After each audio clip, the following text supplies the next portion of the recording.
Halo teman-teman CPNS, kembali lagi berjumpa dengan saya dalam video kali ini. Kita akan membahas tentang hukum acara perdata.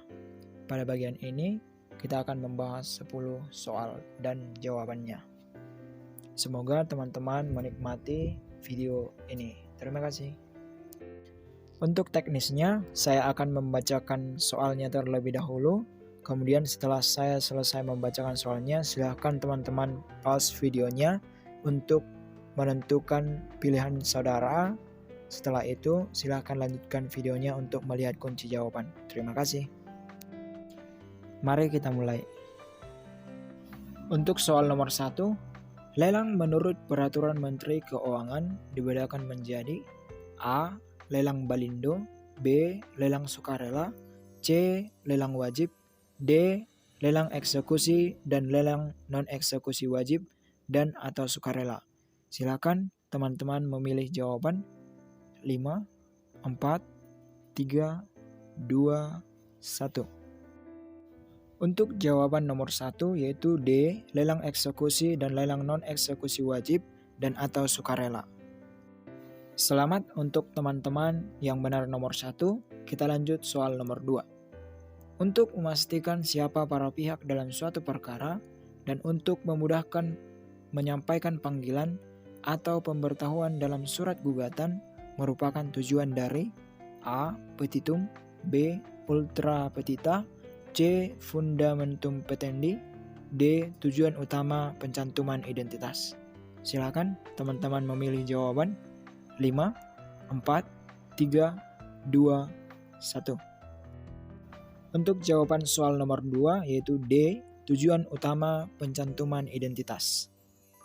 Selanjutnya soal nomor 3 tentang contoh kasus. Si X bertempat tinggal di Medan menyewakan rumahnya yang terletak di Kuningan, Jakarta Selatan kepada Y yang bertempat tinggal di Semarang. Masa sewa selama 6 tahun dan besar uang sewanya setiap tahun naik sesuai inflasi sebesar 10%. Namun, pada tahun ketiga, Y tidak lagi membayar uang sewa dan X mengajukan gugatan terhadap Y yang bertempat tinggal di Semarang berkenaan dengan uang sewa yang belum dibayar. Dalam perjanjian sewa, X dan Y menyepakati segala permasalahan yang berkenaan dengan perjanjian sewa akan diselesaikan melalui Pengadilan Jakarta Pusat. Dalam hal ini, maka gugatan tersebut harus diajukan oleh X di A. Pengadilan Negeri Medan, B. Pengadilan Negeri Jakarta Selatan, C. Pengadilan Negeri Semarang, D. Pengadilan Negeri Jakarta Pusat. Silakan teman-teman memilih jawaban. 5, 4, 3, 2, 1. Untuk jawaban soal nomor 3 adalah D. Pengadilan Negeri Jakarta Pusat. Selamat untuk teman-teman yang benar soal nomor 3. Selanjutnya soal nomor 4. Seorang tergugat atau kuasa hukumnya dapat mengajukan eksepsi mengenai kompetensi relatif terhadap pengadilan negeri yang memeriksa perkara tersebut. A. Hanya pada waktu pemeriksaan tingkat pertama dan tingkat banding. B. Hanya pada waktu permulaan sidang pertama diajukan. C. Pada pemeriksaan tingkat pertama sejak sidang dibuka sampai sebelum putusan. D. Pada pemeriksaan tingkat pertama, banding, dan kasasi. Silakan teman-teman memilih jawaban. 5, 4, 3, 2, 1. Untuk jawaban soal nomor 4, B. Hanya pada waktu permulaan sidang pertama diajukan. Selamat untuk teman-teman yang benar soal nomor 4. Selanjutnya soal nomor 5. Petitum gugatan oleh A. Bagian dari gugatan yang memaparkan tentang kejadian atau peristiwa. B. Bagian dari gugatan yang memuat hal-hal yang diminta penggugat. C. Bagian dari gugatan yang memaparkan mengenai dasar dan alasan diajukannya gugatan. D. Jawaban A dan C benar. Silakan teman-teman memilih jawaban. 5, 4, 3, 2, 1. Untuk jawaban soal nomor 5, B. Bagian dari gugatan yang memuat hal-hal yang diminta penggugat. Selanjutnya, soal nomor 6. Dalam praktek, sering dijumpai bahwa penyitaan dilakukan terhadap harta kekayaan milik pihak ketiga yang tidak ada sangkut pautnya dengan perkara. Untuk mempertahankan hak dan kepentingan atas harta miliknya, maka upaya hukum yang dapat dilakukan pihak ketiga terhadap penyitaan tersebut adalah A. Gugatan, B. Intervensi, C. Permohonan perlindungan, D. Der den Verjet. Silakan teman-teman memilih jawaban. 5, 4, 3, 2, 1. Jawaban untuk soal nomor 6, D. Der den Verjet.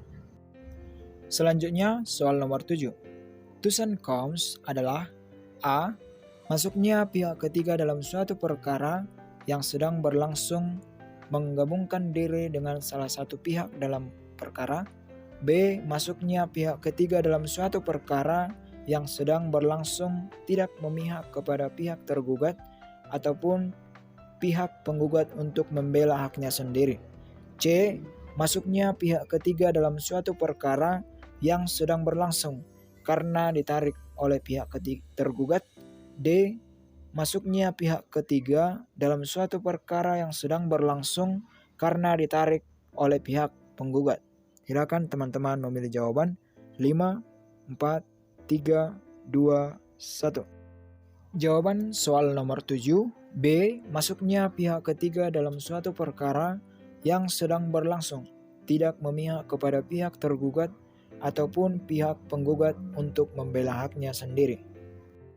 Selanjutnya, soal nomor 8. Di bawah ini, ketentuan yang berkaitan dengan peradilan umum di Indonesia diatur dalam undang-undang, kecuali adalah A. Undang-Undang Nomor 3 Tahun 2009, B. Undang-Undang Nomor 49 Tahun 2009, C. Undang-Undang Nomor 48 Tahun 2009, D. Undang-Undang Nomor 20 Tahun 2001. Silakan teman-teman memilih jawaban.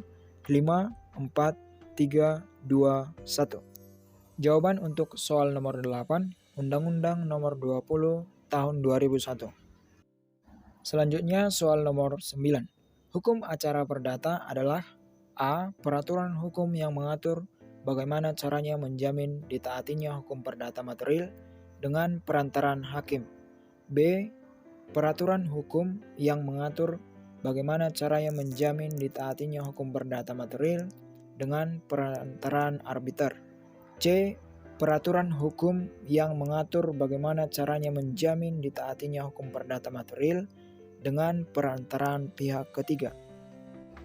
D. Peraturan hukum yang mengatur bagaimana caranya menjamin ditaatinya hukum publik dengan perantaran hakim.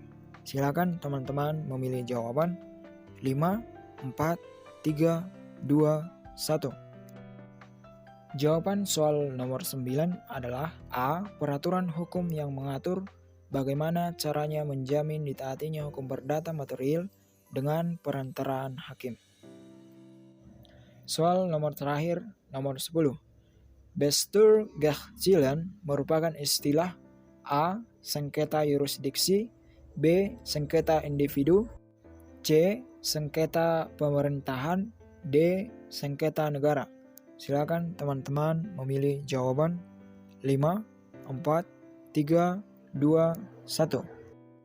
Jawaban soal nomor 10 adalah C. Sengketa pemerintahan.